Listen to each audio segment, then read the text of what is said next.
नमस्कार फ्रेंड्स, स्वागत है आप सभी का आपके अपने चैनल नॉलेज सागर पर। मैं हूं अरविंद गुप्ता। पेट एग्जाम के विगत वर्षों के प्रश्नों को सॉल्व कर रहे हैं जो 2021 में हुआ था। तो हमने हिस्ट्री फर्स्ट शिफ्ट 1 का सॉल्व कर लिया था। आइए देखते हैं शिफ्ट 2 में हिस्ट्री के क्या प्रश्न पूछे गए हैं। प्रश्नों को शुरू करने से पहले यदि आप मेरे चैनल पर नए हैं तो मेरे चैनल को सब्सक्राइब कर दीजिए और बेल आइकन को प्रेस कीजिए ताकि आगे आने वाली नोटिफिकेशन आप सभी को मिलती रहे। सेकेंड शिफ्ट का पहला प्रश्न, सिराजुद्दौला किस युद्ध में अंग्रेजों से पराजित हुआ था? ए इनमें से कोई नहीं, बी वांडीवास, सी प्लासी, डी बक्सर। तो इसका सही आंसर है फ्रेंड सी प्लासी। प्लासी के युद्ध में सिराजुद्दौला अंग्रेजों से पराजित हुआ था और प्लासी का युद्ध जो था रॉबर्ट क्लाइव और सिराजुद्दौला के बीच लड़ा गया था और प्लासी का युद्ध हुआ था 1757 में, जिसमें सिराजुद्दौला का जो सेनापति था मीर जाफ़र, इसने गद्दारी कर दी और ये जाके अंग्रेज़ों से मिल गया।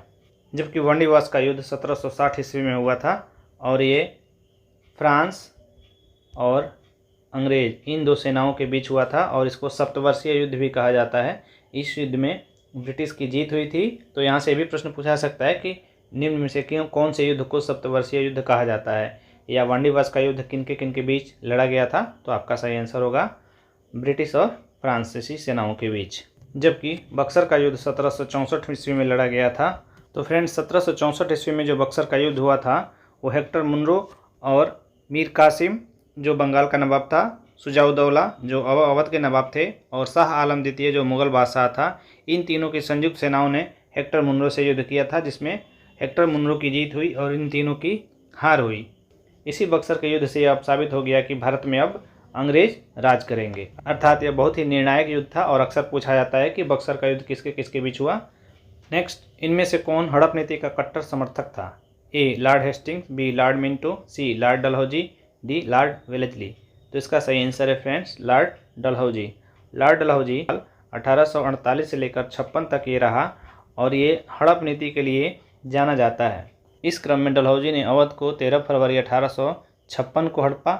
इसके बाद सतारा, जैतपुर, संभल, बघाट, उदयपुर, झांसी और नागपुर क्रमशः इन लोगों को हड़पा। एक प्रश्न यहाँ से भी पूछा जाता है कि अवध का विलय कब हुआ? तो अवध के विलय में खासतौर पे आप तारीख को ध्यान में रखिएगा, 13 फरवरी 1856 को अवध का विलय हुआ।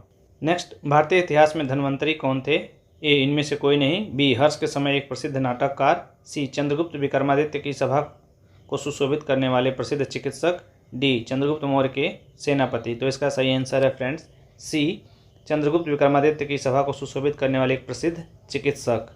धन्वंतरी जो थे वो प्रसिद्ध चिकित्सक थे।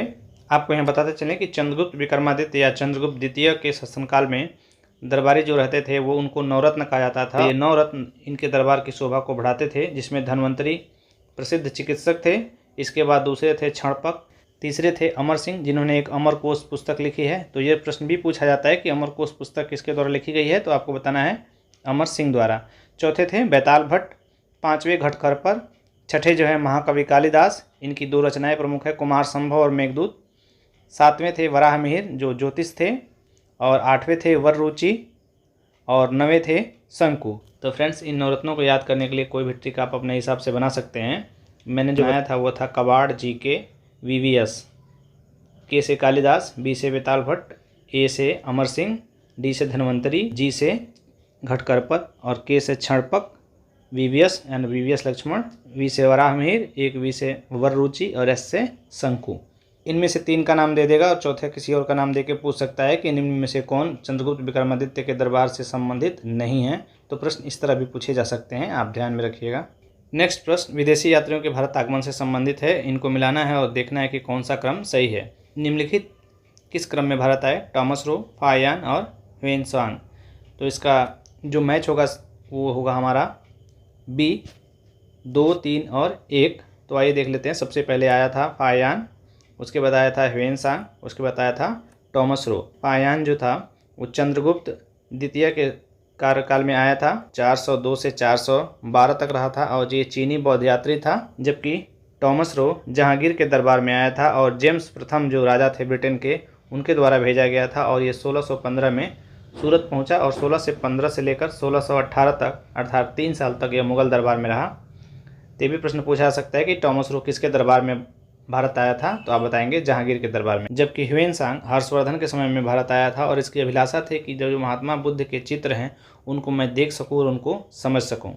तो आप याद रखिएगा तीनों को, कौन किसके शासनकाल में आया था, यहाँ से भी प्रश्न बन सकते हैं।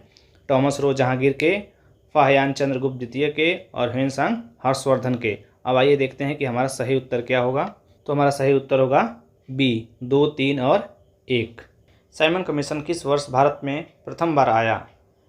ए 1928, बी 1919, सी 1926, डी 1925। तो इसका सही आंसर है फ्रेंड्स ए 1928। 3 फरवरी 1928 को साइमन कमीशन बम्बई आया था और साइमन कमीशन 7 ब्रिटिश सांसदों का एक समूह था जिसकी अध्यक्षता सर जॉन साइमन कर रहे थे और जॉन साइमन उदारवादी दल से संबंध रखते थे और ये संवैधानिक सुधारों के अध्ययन के लिए एक आयोग आया था। साइमन कमीशन का व्यापक तरीके पर पूरे भारत में विरोध हुआ और साइमन गो बैक के नारे लगे। नेक्स्ट, भारतीय राष्ट्रीय कांग्रेस द्वारा किस अधिवेशन में ऐतिहासिक पूर्ण स्वतंत्रता का प्रस्ताव पारित किया गया? लखनऊ, कराची, लाहौर, बम्बई। तो इसका सही आंसर है फ्रेंड्स सी, लाहौर। फ्रेंड्स, लाहौर अधिवेशन 31 दिसंबर 1929 को हुआ था और ये हुआ था लाहौर में, जहाँ पे रावी नदी के किनारे पूर्ण स्वराज की मांग की गई थी। और लाहौर अधिवेशन की अध्यक्षता पंडित जवाहरलाल नेहरू ने की थी। तो एक प्रश्न यहाँ से भी बन सकता है कि पूछा जा सकता है कि लाहौर अधिवेशन की अध्यक्षता किसने की थी?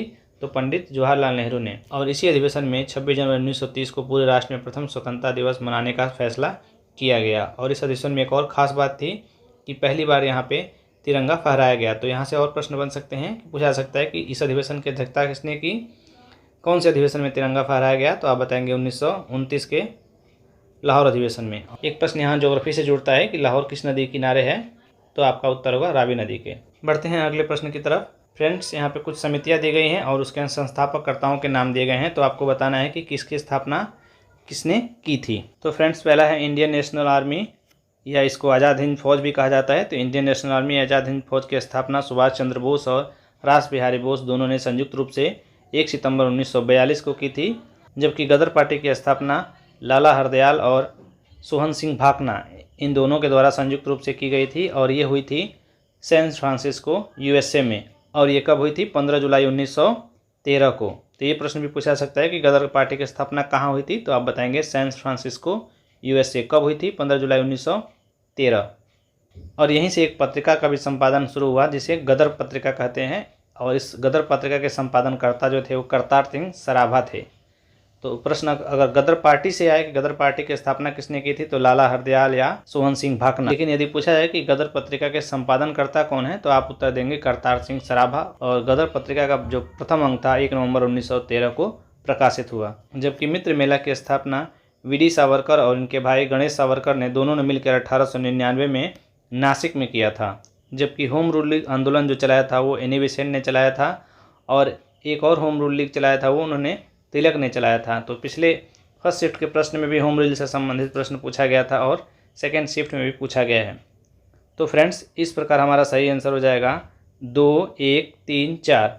अब यहाँ देखिए फ्रेंड्स, अगर आपको पता है कि इंडियन नेशनल आर्मी की स्थापना सुभाष चंद्र बोस ने की थी, तो आपका जब जैसे ही 1 का 2 मिलेगा आपको बाकी देखने की ज़रूरत नहीं है और आप ऐसे ही आंसर सी लगा के चले आएंगे।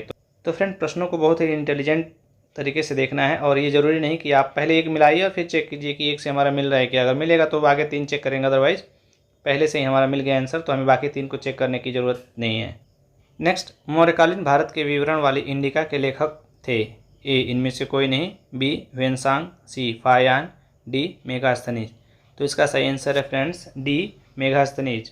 मेगास्थनीज भारत में आने वाला प्रथम विदेशी यात्री था। तो प्रश्न यहाँ से पूछा जा सकता है कि भारत में आने वाला प्रथम विदेशी यात्री कौन था? तो मेगास्थनीज था। ये कहाँ का था? ये यूनानी राजदूत सेल्यूकस निकेटर का राजदूत था। और ये किसके दरबार में आया था? तो चंद्रगुप्त मौर्य के दरबार में आया था। तो यहाँ से इतने सारे प्रश्न बन सकते हैं कि कौन किसके शासनकाल में आया था। जबकि फाहियान और ह्वेनसांग के बारे में मैं पहले ही बता चुका हूँ। तो आप इस प्रकार देख सकते हैं कि कैसे एक ही प्रश्न कितने प्रश्न निकल रहे हैं। अगर आप इसको ध्यान में रखेंगे तो आप आगे आने वाले समय में बहुत अच्छे से करेंगे। नेक्स्ट, इनमें से कौन सा क्रांतिकारी संगठन काकोरी षड्यंत्र केस में शामिल था? ए हिंदुस्तान रिपब्लिक एसोसिएशन, बी अभिनव भारत ग्रुप, सी अनुशीलन समिति, डी गदर पार्टी। तो इसका सही आंसर है फ्रेंड्स ए हिंदुस्तान रिपब्लिक एसोसिएशन। तो इसको आप याद कीजिएगा हरा से। फ्रेंड्स, काकोरी षड्यंत्र का संबंध लखनऊ के पास 8 डाउन सहारनपुर लखनऊ पैसेंजर के लूटपाट से है, जिसमें 4 लोगों को फांसी दी गई थी। उनमें थे राजेंद्र लाहिड़ी, रामप्रसाद बिस्मिल, रोशन सिंह और अशफाकुल्ला खां। तो आप इन चारों के नाम को ऐसे याद कर सकते हैं, RRRA, राजेंद्र सिंह लाहिड़ी, रामप्रसाद बिस्मिल, रोशन सिंह और अशफाकुल्ला खां।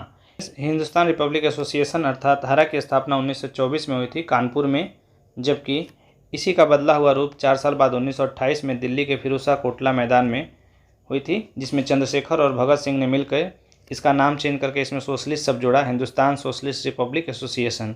तो ध्यान रखिएगा कि दोनों संगठन अलग अलग हैं। एक की स्थापना 1924 कानपुर में हुई है, दूसरे की स्थापना 1928 दिल्ली के फिरोजशाह कोटला मैदान में हुई थी। जबकि अभिनव भारत भी एक क्रांतिकारी संगठन था, जिसकी स्थापना 1904 में विनायक दामोदर सावरकर और गणेश दामोदर सावरकर के द्वारा की गई थी। अनुशीलन समिति से बारेंद्र घोष और भूपेंद्र नाथ दत्त का नाम जुड़ा हुआ है और कई स्थानों पर अनुशीलन समिति का गठन हुआ था, जैसे 1902 में बंगाल में, 1913 में पटना में, 1907 में कलकत्ता में। तो अक्सर प्रश्न ये पूछा जाता है कि अनुशीलन समिति का संबंध किससे है, तो ज़्यादातर प्रश्नों में बारेंद्र घोष और भूपेंद्र नाथ दत्त ही होते हैं, जबकि गदर पार्टी के संबंध में मैंने पहले ही बता दिया है। शिव सेकंड के इतिहास का आखिरी प्रश्न, निम्न में से किसने महात्मा गांधी के खिलाफत आंदोलन से जोड़ने का विरोध किया? ए. अबुल कलाम आज़ाद, बी. मोहम्मद अली जिन्ना, सी. फजलुल हक, डी. खान अब्दुल गफ्फार खान। तो इसका सही आंसर है फ्रेंड्स बी. मोहम्मद अली जिन्ना।